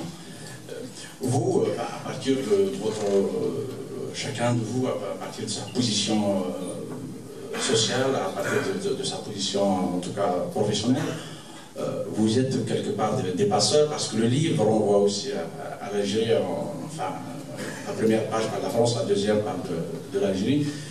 Comment justement faire pour permettre à ce qu'il y ait un dialogue serein comme il est dans le livre entre la France et l'Algérie? Merci. Merci. Qui souhaite répondre? Xavier tout d'abord? Moi, je suis... Ah, tu vois, je suis redevenu journaliste, donc j'ai essayé de te piéger. Pendant que tu prépares la réponse, peut-être, M. Razali, vous souhaitiez, je crois peut-être compléter, j'imagine compléter ou donner un point de vue complémentaire. Ah non, je ne pose pas de questions. Oui. Bienvenue chez vous. Bienvenue chez vous. Je suis très heureux. Et je remercie l'ambassadeur de m'avoir permis de participer à cette rencontre. Alors, vous avez tous parlé de problèmes identitaires, de problèmes de la nationalité, etc. Alors, je vais simplement, parce que ce que j'ai à dire, il faudrait une conférence de 2 heures, donc j'essaie de tenir 5 minutes. Je vais évoquer quelques anecdotes en ce qui concerne l'identité.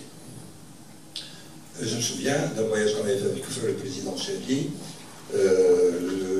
après l'invasion calamiteuse du Koweït par l'Irak, et puis ensuite la décision non moins calamiteuse des pays arabes de faire appel aux troupes américaines pour casser un pays arabe.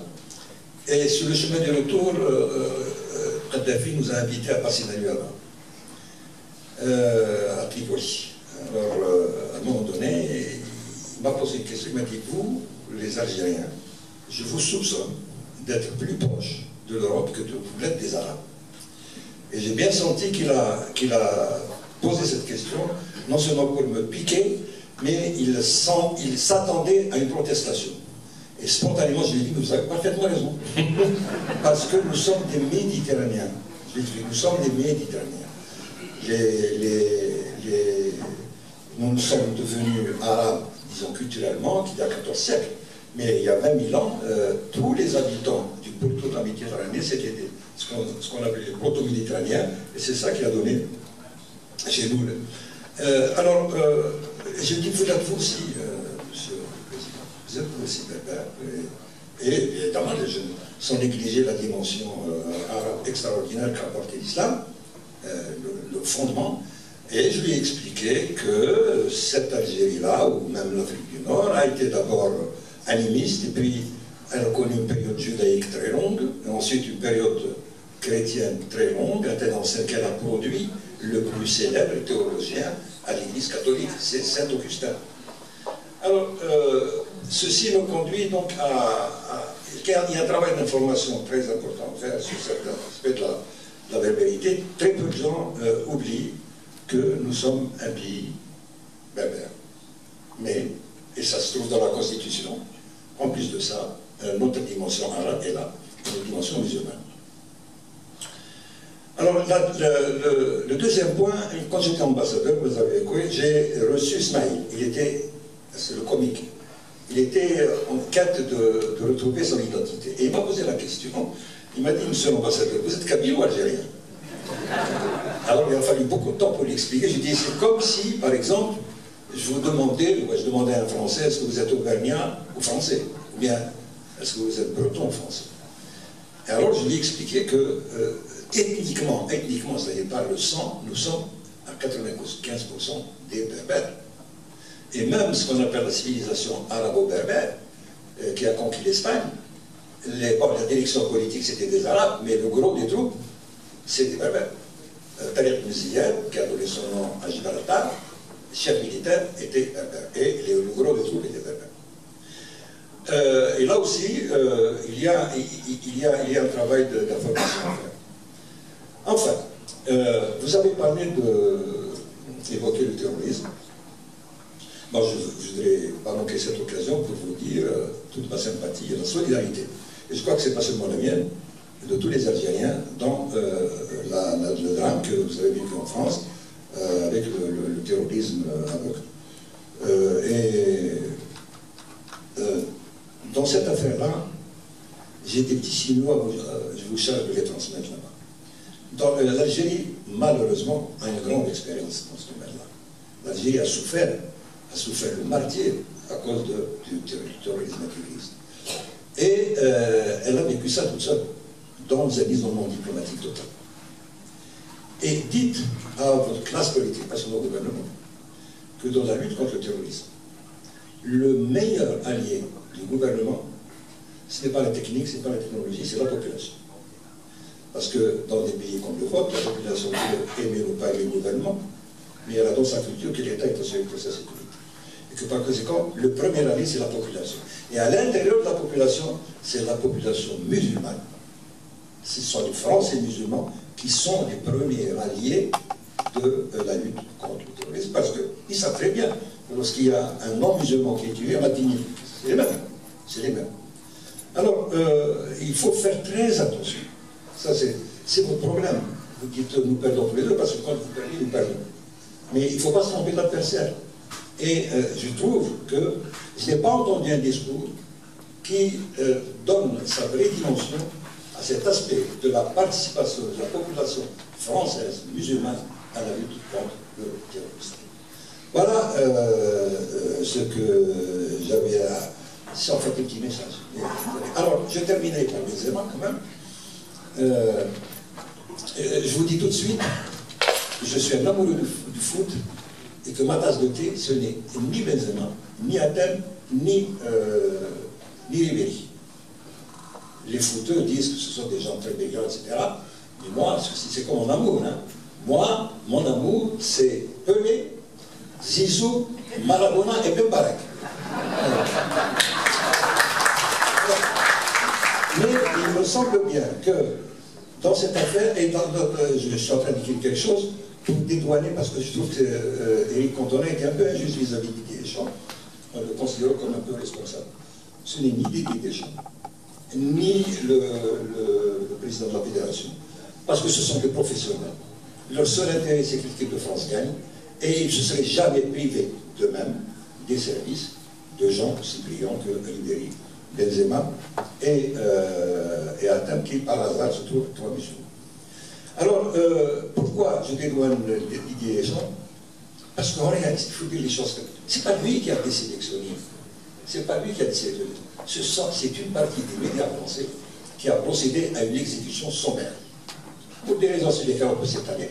Mais ils ont éliminé, parce que quand ils créent un divorce entre un joueur et l'opinion, un joueur professionnel, s'il a les 3/4 de l'opinion contre lui, il perd 3/4 de ses moyens. Donc, je suis même étonné que Benzema n'ait pas pris la décision de démissionner. Alors, donc, je crois qu'il faut, c'est un problème franco-français, mais il ne faut pas non plus se cacher, il ne faut pas accuser les gens pour rien. Il faut se poser la question pourquoi Le Gret a dit on voudrait de moi que je fasse la chasse à l'arabe, il est président de la fédération. Donc, c'est un problème, je trouve que c'est dommage, et je le dis Ronaldo l'a dit avant moi, le Brésilien, tout le monde l'a dit. C'est dommage que l'équipe de France, cette équipe de France que moi j'aime, je soutiens, se prive du service de Benzema et de... Merci de ces précisions. Je vais me permettre, juste avant de commencer à répondre à la question de Hassan, de rajouter quelqu'un au panthéon du football. Moi, j'aurais bien aimé que vous citiez Rachid Bekoufi aussi. Mais bon, on ne va pas engager un débat de spécialiste. Hassan, pendant que Karim, et peut-être Xavier, parce que quand même la question, enfin, bien évidemment, il le concerne et il apporte des éléments de réponse. C'est lui qui dit que dans le livre, que entre l'Algérie et la France, c'est quand même un miroir déformant, quelque chose, donc ce que tu appelles ces réflexions à contre-courant qui ont été les nôtres, portent sur des problématiques qui sont effectivement extrêmement communes aux deux pays. Et tout à l'heure, en montrant à Karim les lieux de mon adolescence à Alger, il m'est venu une formule pour prolonger celle de Xavier sur le miroir déformant entre la France et l'Algérie. J'avais dit c'est un miroir qui réfléchit, mais qui réfléchit également. Et peut-être que pour l'instant, il renvoie surtout l'image, mais qu'il faudrait qu'il réfléchisse. Ce qu'on a essayé, parce qu'effectivement, moi je suis très frappé, comme toi, comme ancien journaliste, de voir à quel point les grandes problématiques qu'on a évoquées sont des problématiques qu'on pourrait tout autant évoquer en Algérie avec les mêmes critères. Peut-être pas forcément les mêmes réponses d'ailleurs. Et c'est peut-être ça qui est intéressant dans notre démarche et dans la démarche d'indépendance des deux pays. C'est que face à un même problème, on n'est pas obligé de réagir de la même façon. Et c'est ça le signe de l'amitié entre les deux pays, mais qu'en même temps le fait que chacun des deux est souverain. Sur toutes ces questions-là, moi je suis effectivement frappé. La question du terrorisme que vous avez eu raison de rappeler, c'est effectivement un ennemi commun à la France et à l'Algérie, et malheureusement à beaucoup d'autres pays. Mais c'est vrai que en dehors de la gentillesse que tu fais de dire que nous sommes à contre-courant, c'est vrai que ces questions-là, nous avons essayé de les évoquer, notamment la question de la laïcité ou de l'intégration, de l'évoquer en dehors un peu des sentiers battus par beaucoup de responsables politiques et beaucoup d'organes de presse qui effectivement sont dans le schématisme absolu. Nous n'avons pas voulu être dans le dogmatisme ni le manichéisme en disant c'est blanc, c'est noir. Les nuances, elles nous ont permis d'apporter un certain nombre d'explications. Mais on le voit bien sur la question de la double nationalité, elle se pose pas officiellement en France. La question a bien évidemment été débattue en Algérie parce que je suis quand même l'actualité algérienne. Donc c'est vrai que toutes ces questions nous sont communes et que nous y apportons parfois des réponses différentes, mais peut-être complémentaires. Je ne sais pas si je réponds à ton interrogation. Karim, Xavier? Karim. Oui, peut-être profiter de l'occasion et aussi après l'intervention du Premier ministre pour rappeler un des passages du livre où je parle de la relation de la France et de l'Algérie. Quitte à être un petit peu iconoclaste et à pousser un peu le bouchon, je crois que, avant de dire un mot sur ça, l'affaire Benzema est une espèce d'esbrouf, je pense, médiatique. Je le dis avec beaucoup de sincérité, parce que les vraies décisions ne sont pas là. Les décisions, aujourd'hui, elles sont sur le droit du travail français et le défi social que la France a vis-à-vis d'une crise qui dure, et les décisions qui sont prises au niveau de la Banque Centrale Européenne sur les taux d'intérêt, etc., etc. C'est ça la réalité qui compte pour les Français. C'est pas la composition de l'équipe de France. Au-delà de ça, l'instrumentalisation de la race par ce joueur, elle est extrêmement révoltante. Et par ailleurs, je ne pense pas que les Français soient racistes. Vous voyez, c'est toute l'importance d'aller dans la nuance. Et moi, je classerais la sortie de Benzema comme, je sais pas moi, la crise agricole. Vous voyez, je ne vois pas de différence de nature entre ce que peut dire Benzema et le reste du monde. C'est juste que, puisque les médias en parlent, je pense que c'est ça qui donne de l'importance. Mais que les vrais défis de la France, ils ne sont pas derrière la composition d'équipe de France. Je déplore ce que tu décrivais tout à l'heure en vous entendant parler. J'ai vraiment beaucoup de mal, parce que je commence à me dire que ça fait beaucoup. Ça fait beaucoup de se retrouver avec une France en panne de dialogue social et d'avoir l'affaire Benzema qui fait la une de tous les journaux. Je trouve que le monde marche sur la tête. Pour ce qui concerne les relations entre la France et l'Algérie, là je dis aussi, quitte à être iconoclaste, je pense qu'il ne faut pas être honteux de ses amitiés. Comme nous, on l'est, voilà. on l'a affiché. Je pense que la relation de la France à l'Algérie est un formidable terrain d'expérimentation. C'est pas un problème, et je suis très fier que vous l'ayez dit à Kadhafi et à son entourage, c'est plutôt partie de la solution. C'est-à-dire que la France est un pays stable, l'Algérie est un pays stable, et tout le monde souhaite que ça dure, mais qu'au-delà de ça, c'est un formidable terrain d'expérimentation pour faire en sorte d'envoyer des messages au reste de la Méditerranée. On ne va pas appuyer sur ce qui fait la différence. On s'en fiche sur le plan politique, on s'en fiche de l'islam, on s'en fiche de nos origines ethniques ou culturelles, celtes ou berbères. L'important, c'est notre amitié. Et ce qu'on va pouvoir construire sur le plan économique, sur le plan stratégique de défense, et sur le plan culturel. Avec un exemple précis, et ce que Rachid Arabe essaie de faire avec son projet culturel audiovisuel. Mais je dis aussi aux Algériens, je pense que la relation de la France à l'Algérie est quelque chose, mais la relation de l'Algérie au reste du monde est autre chose. La relation de l'Algérie à l'Australie, au Canada, à l'Allemagne, à la Chine, à l'Iran, peu importe. Je pense que cette expérimentation qui peut permettre à la France et à l'Algérie de renvoyer tous les identitaires sur le banc de touche, comme vous l'avez fait, elle peut aussi servir à l'Algérie à innover dans sa relation au reste du monde parce qu'elle a des choses à apporter. Voilà.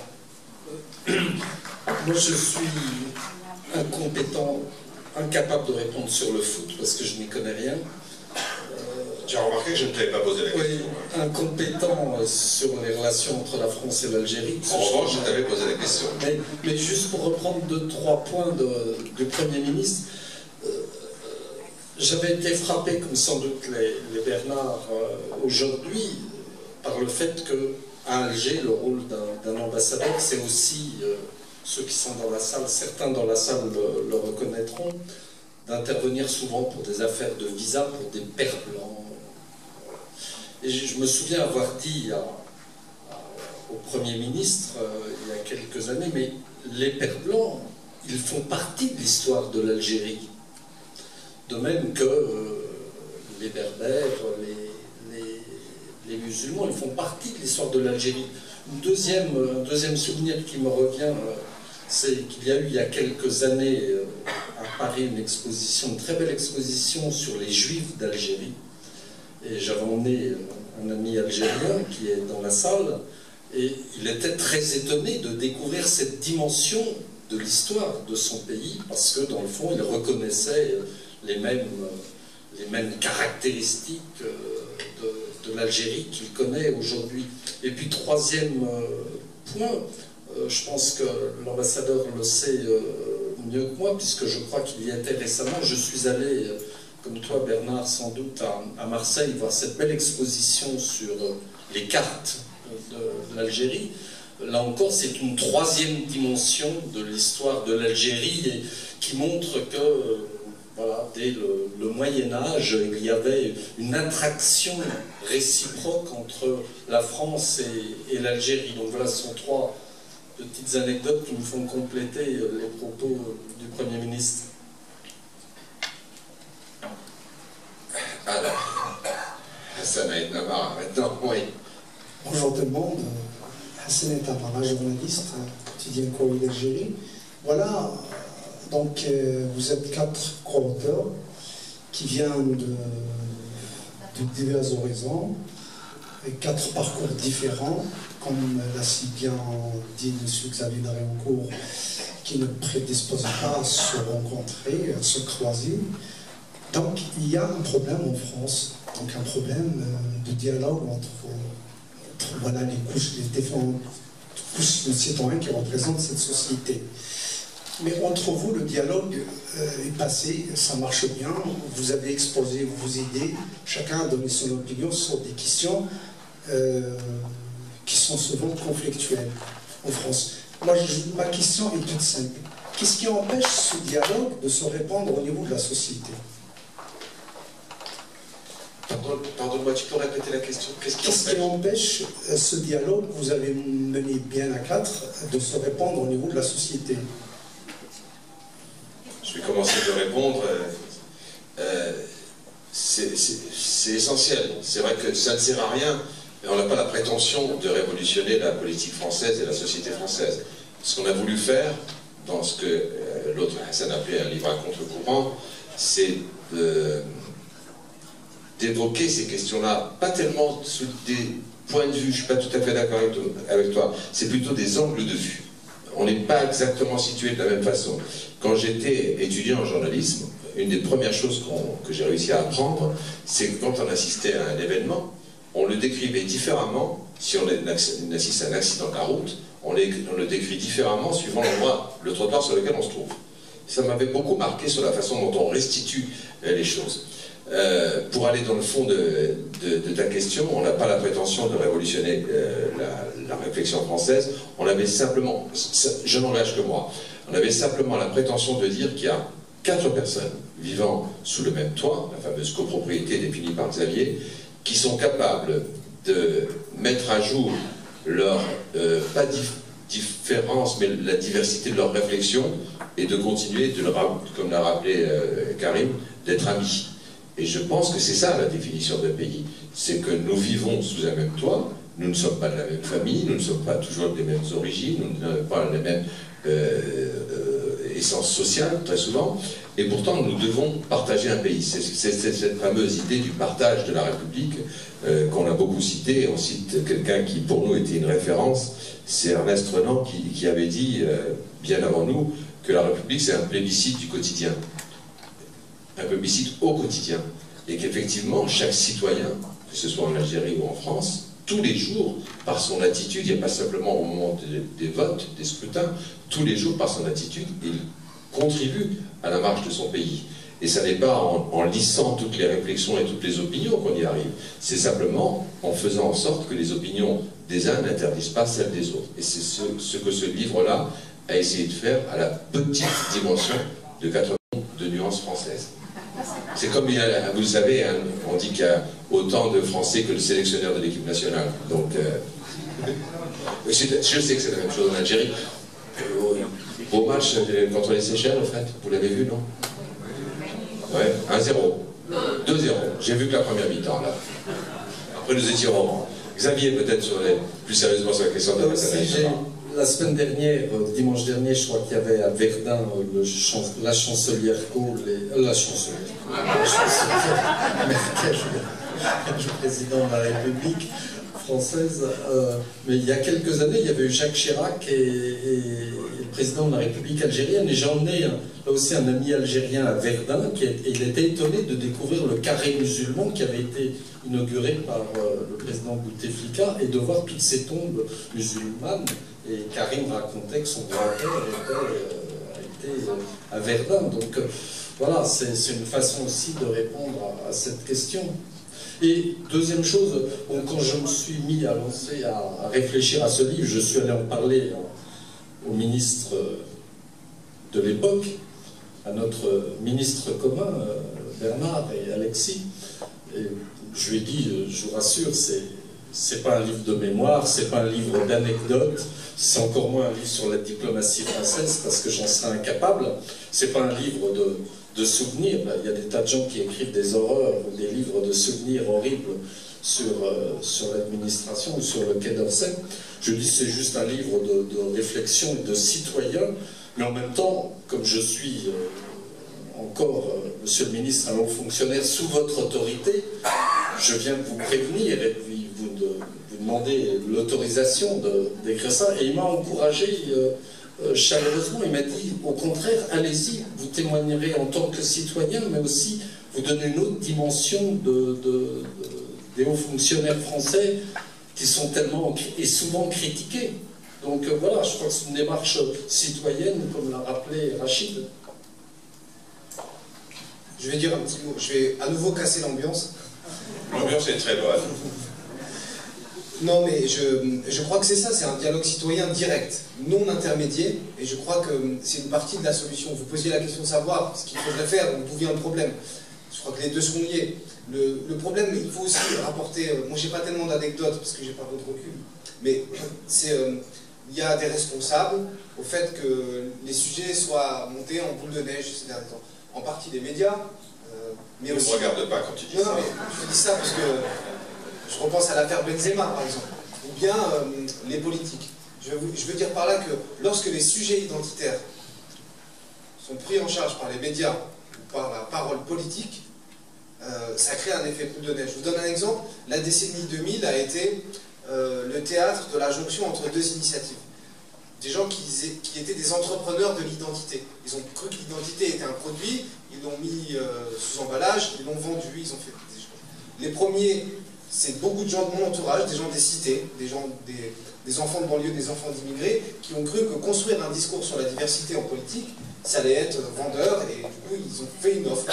Et il y a eu une offre qui a été rejointe, et je crois que ça a été une erreur, c'est celle de construire un débat sur l'identité nationale en France. Et donc, la jonction de la diversité par ceux qui veulent faire de la politique, d'un côté, et de l'autre, lorsque l'État se saisit de la question de l'identité, ça crée énormément de problèmes. Et nous, on a essayé de court-circuiter ça, court-circuiter la tendance des médias à lancer de temps en temps un peu d'huile sur le feu, comme avec l'affaire Benzema, et le fait que les politiques s'en servent aussi de temps en temps pour faire la même chose, eh bien on s'était dit qu'il fallait casser tous ces intermédiaires et en parler nous.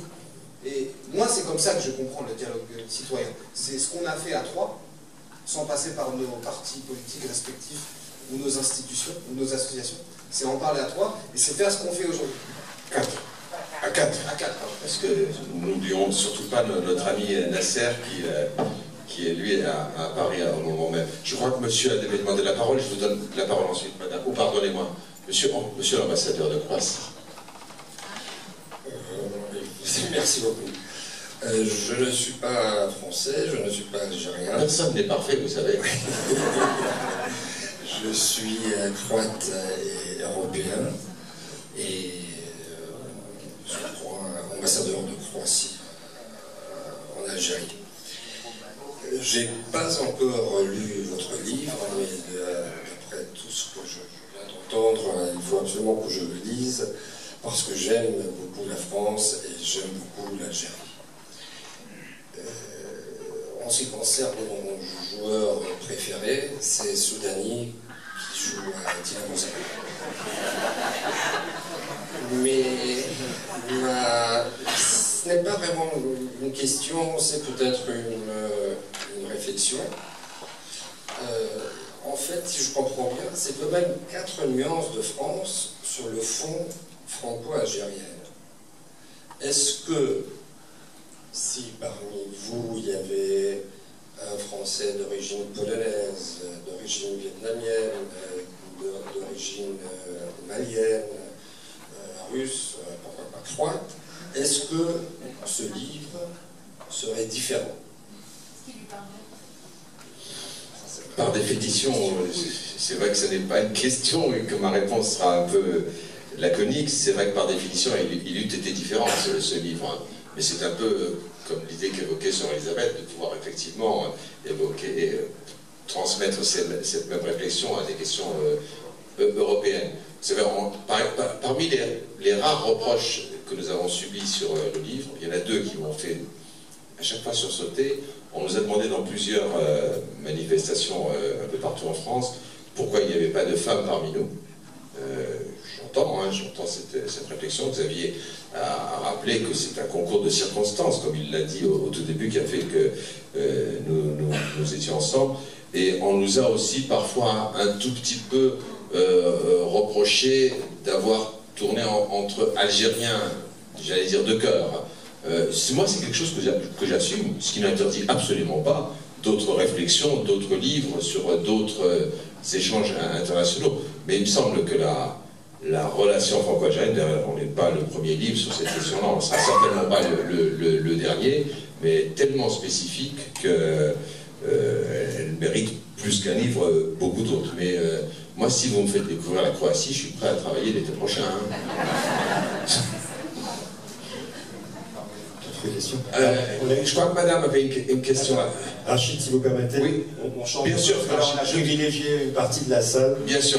Monsieur là-bas, on prendra encore combien de questions? C'est vous qui nous dites, monsieur l'ambassadeur, est-ce qu'on se donne encore un quart d'heure? Ça vous va? Un quart d'heure encore? Allez, au revoir. Allez-y. Bonjour, Zahir Romani. Citoyen algérien qui a lu une petite partie du livre. Un ami me l'a prêté ça fait quelques jours. En fait, étant algérien, nous avons un rapport assez spécial avec la France. Et aussi, je fais partie d'un groupe de musique, et on travaille très souvent avec la France.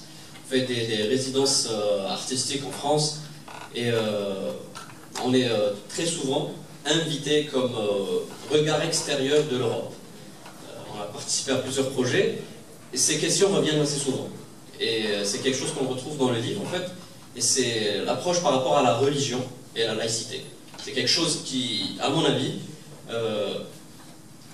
crée cette sincérité du débat et qui nous invite en fait à vivre ensemble. Et si on superpose ça par rapport à ce qui se passe en France, tout le débat qu'il y a par rapport à l'identité française, je pense que c'est une certaine culture en France, je dirais élitiste, où on essaye d'apporter ou plutôt de ramener quelqu'un des bons lieux vers une culture d'élite. Et à mon avis, c'est ce qui fausse un petit peu le débat ou que le débat ne continue pas. Voilà. C'est juste ce que je voulais dire. Voilà. C'est ce qu'on voit quand on est en France, c'est ce que je ressens. Voilà. C'est important pour moi d'entendre effectivement le ressenti de vous qui participez à ce genre de choses. J'entends et je comprends, mais par ailleurs, je laisserai mes amis prolonger l'éventuelle réponse. Je considère que la culture, au sens large, est effectivement ce qui peut nous rapprocher. Le projet audiovisuel sur lequel j'ai travaillé depuis 1 an consistait non pas à faire une énième chaîne d'information, c'était plutôt mon idée, et Sœur Elisabeth, ça va vous parler, de créer une sorte d'Arte franco-algérien, c'est-à-dire une chaîne binationale qui glorifie la culture des 2 pays, dans ses différences et dans ses ressemblances. La question culturelle en France aujourd'hui est essentielle, et Karim a évoqué beaucoup les questions sociales, mais elles sont très liées, ces questions-là. Mais je trouve que de ce point de vue-là, ce que moi je vois, et notamment dans le monde numérique que j'ai un peu critiqué tout à l'heure concernant l'information, ce que je constate, c'est que dans le monde numérique, notamment entre la France et l'Algérie, les échanges portent vraiment sur beaucoup de points communs. Je suis frappé, quand je vais sur un certain nombre de sites musicaux notamment, de voir à quel point les influences entre les 2 côtés de la Méditerranée sont plus que harmonieuses. Donc ça me paraît être un des axes sur lesquels nous ne trouverons pas beaucoup de difficultés. Alors que certains utilisent la culture pour nous séparer, ça je pense qu'on sera assez nombreux pour pouvoir se défendre. Karim, vous aviez... Alors on va continuer les questions, effectivement comme ça on se donne le quart d'heure, les 10 minutes maintenant qui nous restent pour prendre peut-être 2 dernières questions. Bonsoir, je vais me présenter, je suis Zineb Materna, ancienne cadre d'entreprise et sociologue de formation et d'observation depuis que je suis à la retraite. Donc j'aimerais apporter ma contribution à cette réflexion, bien que je sais que, on sait que la société est tout le temps en mutation. Mais je pense que beaucoup ne le savent pas ou n'arrivent pas à le décoder. Donc, partant de ce postulat-là, il y a le phénomène de l'identité qui est influencé par la culture qui fait ces sociétés. Toutes les cultures, quand une société est envahie par des cultures, elle mute, elle est en quelque sorte, elle échappe à l'individu. Donc je pose cette question qu'il faut séparer entre l'identité collective, l'identité d'une société et l'identité individuelle. Quand on passe à l'identité individuelle, il y a beaucoup de jeunes chez nous qui copient, qui suivent un petit peu les cultures d'importation et qui les éloignent de leur essence identitaire. Une fois qu'ils auront fait la part des choses par rapport à leur propre identité, leur propre appartenance à une histoire. Moi, hier, j'étais en train de revoir l'histoire, notre histoire de l'Algérie. L'Algérie, ce n'est pas la France, par histoire. On partage une histoire au moment où il y a eu la conquête de l'Algérie par la France après que l'Algérie ait passé plusieurs conquêtes avant. Donc ça, c'est une identité qui marque notre personnalité, individu et personnalité collective et sociétale.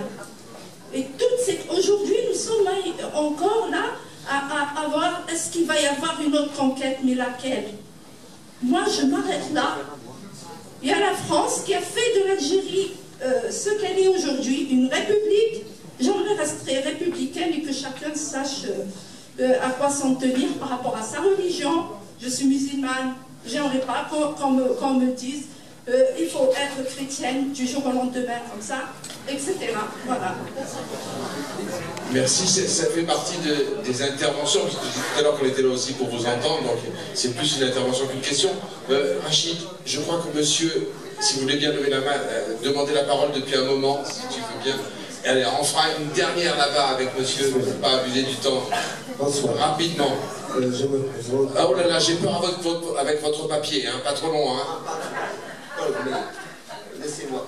Je vous en prie, je ne suis pas là pour vous empêcher. Sayoud, avocat en retraite, chercheur quelque peu. Vous avez parlé de mobilité, d'émigration, d'exil, d'expatriation. Si vous permettez, je déclame quelques vers de l'imam Shafi'i qui dit سافر تجد عوضا عمن تفارقه وانصب فإن لذيذ العيش في النصب. Voyage.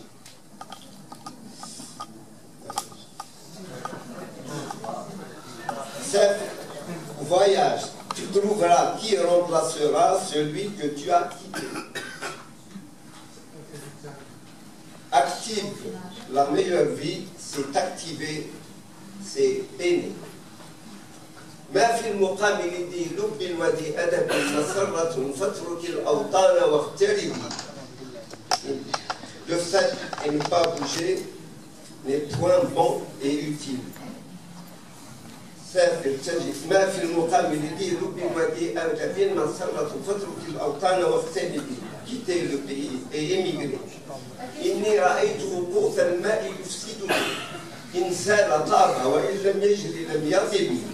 Je vois que l'eau qui stagne pourrit, et si elle ne coule pas, elle est de mauvaise senteur, elle est de mauvaise odeur, de mauvais goût. S'il n'y avait pas, l'éclipse de la lune, إني رأيت والبدر لولا أفول منه ما نظرت إليه في كل سن عين مرتقب. S'il n'y avait pas l'éclipse de la lune, il n'y aurait jamais Dieu pour suivre la lunaison. Merci. Merci, vous voyez, on n'a pas besoin de questions, on peut allez, la dernière intervention, cette fois-ci, je l'ai donnée à monsieur, donc Rachid, il ne faut pas me compliquer la tâche. Donc pardon monsieur, on se verra dans le jardin si vous voulez qu'on échange. Madame, je vous en prie. Merci. Baya Sengadi, j'ai envie de dire que je suis citoyenne, mais je ne me sens pas citoyenne, donc j'attends la réponse de Karim, qui nous a un peu parlé de citoyenneté, et je voudrais aussi que vous nous définissiez ce qu'est la cité. J'aimerais que, puisque vous avez fait philosophie, je voudrais savoir, est-ce que vous ne serez pas Socrate? Est-ce que vous n'avez pas, vous, failli à la mission des philosophes, qui, eux, font dans la proximité, ils vont dans les marchés, pour justement discuter, dialoguer et échanger avec la population. Je suis ravie de voir en face de nous aujourd'hui Rachid Al-Hab, qui est le professionnel de la communication. Je voudrais aussi vous dire, est-ce que c'est la communication qui a failli aujourd'hui? Et notamment la communication orale. Socrate lui-même était justement dans la communication orale. Il n'a jamais rien écrit. Nous sommes en pleine explosion dans la communication, dans les outils de communication les plus modernes, mais je crois qu'il y a une crise de communication. Écoutez, pardonnez-moi, je pensais que vous aviez terminé. D'un mot en ce qui me concerne, puisque je suis interpellé, ça laissera. Méfiez-vous, parce qu'il est par ailleurs grand spécialiste de Platon. Mais bon, vous l'aurez provoqué. sur la communication orale, je suis d'autant plus d'accord avec vous, madame, que je suis un enfant de l'éducation orale, puisque j'ai été élevé de façon orale par ma mère et ma grand-mère, et non pas écrite. Et que, effectivement, plus qu'un autre, je sais à quel point cette transmission humaine est parfois plus efficace que la transmission par écrit ou la transmission numérique d'aujourd'hui, qui est un hybride de l'écrit et de l'oral, mais qui ne répond pas à, comment dire, aux critères que la communication telle qu'on peut la faire entre deux personnes fonctionne. Nous sommes dans une fausse communication orale. C'est mon avis. Le monde d'Internet donne le sentiment abusif, à mon avis, que la parole de tout un chacun a la même valeur qu'un autre, c'est-à-dire que tout le monde peut prendre la parole, etc. Mais ce que je constate, c'est que ce n'est pas très efficace. Et je défendrai quand même par ailleurs l'écrit, parce que quand j'étais étudiant en journalisme, j'avais juré de ne jamais travailler à la télévision. Oui, donc je m'y suis fait parce que peut-être ma tradition orale a fait qu'il y a un moment où je me suis dit que par la voix et mon corps, je pouvais peut-être transmettre des choses. Mais je suis d'accord avec vous sur le fait de dire que nous avons globalement un problème. J'ai parlé d'accélération de la communication tout à l'heure, je parlerai presque de dérapage. Et de ce point de vue-là, je continue de défendre l'écrit parce que ce qui est écrit, et la phrase d'Albert Camus que je citais tout à l'heure, ce qui est écrit reste, et que parfois les paroles s'envolent. Karine, tu es interpellée, et ce sera la dernière intervention, pardon. Merci Rachid, merci madame de votre question. Dans un de ces chapitres du livre de La République, je vais convoquer Platon. Platon dit qu'il y a un certain nombre d'arts, mais que l'art architectonique, c'est-à-dire celui qui recouvre tous les autres, par excellence, c'est la politique. Moi, je fais de la politique, et c'est ma manière de vivre ma citoyenneté. D'autres le font différemment. Je le fais parce que j'ai envie. J'ai fait parce que j'ai des codes, et je le fais aussi parce que depuis tout petit, j'étais accroché à ça, et ça m'a poussé à passer un concours, à faire une grande école française qui s'appelle Sciences Politiques, et que du coup, je vais redonner ça aux gens. Mais je sais que tout le monde est citoyen à sa manière. Il y en a qui ont des associations, il y en a qui sont très distants de la vie publique, il y en a qui ne votent pas, mais qui se disent quand même citoyens. Chacun à sa manière. Moi, j'ai envie. Et j'essaie de donner envie. Mais c'est pas moi qui détiens la clé des autres. Par contre, nous posons des questions. Et ce que fait Socrate, il fait accoucher les réponses. Il pose des questions, il pose des questions. Ce qu'on a fait avec notre livre, c'est de poser des questions. Et j'ai la faiblesse de croire que le fait que vous soyez là aujourd'hui, c'est aussi parce que ces questions vous ont touché. Je le fais sur le terrain. Vous parliez de proximité et de gens. Moi, je fais des campagnes électorales. J'ai rempli quelques salles comme ça dans ma cité pour faire en sorte que des jeunes puissent croire aussi que demain, ils auront eux aussi leur affiche sur les murs. Je le fais pour donner l'exemple. Je le fais parce que j'ai envie. Et je terminerai par une anecdote. J'ai donné envie à quelqu'un de très important pour moi, c'est ma mère. Et un jour, sur un marché, parce que vous parliez des marchés, j'ai vu ma mère dans un coin avec un tract en train d'harceler une personne que je savais être un poissonnier qui habitait dans la ville d'à côté, donc il n'aurait pas voté pour moi.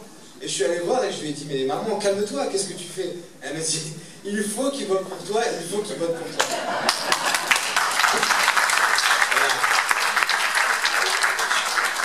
Je souhaiterais donner la parole en conclusion à Xavier, même si sa modestie fait qu'il n'a pas envie. Je voudrais juste lui dire le plaisir que j'ai eu à partager cette aventure de 4 nuances de France. Et puis, alors qu'on se connaît depuis quelques années, on a tellement souvent parlé d'Algérie ensemble à Paris ou ailleurs que je ne me suis même pas rendu compte qu'avant-hier matin, quand nous avons atterri à Oran, c'était pourtant la première fois qu'on était en Algérie ensemble.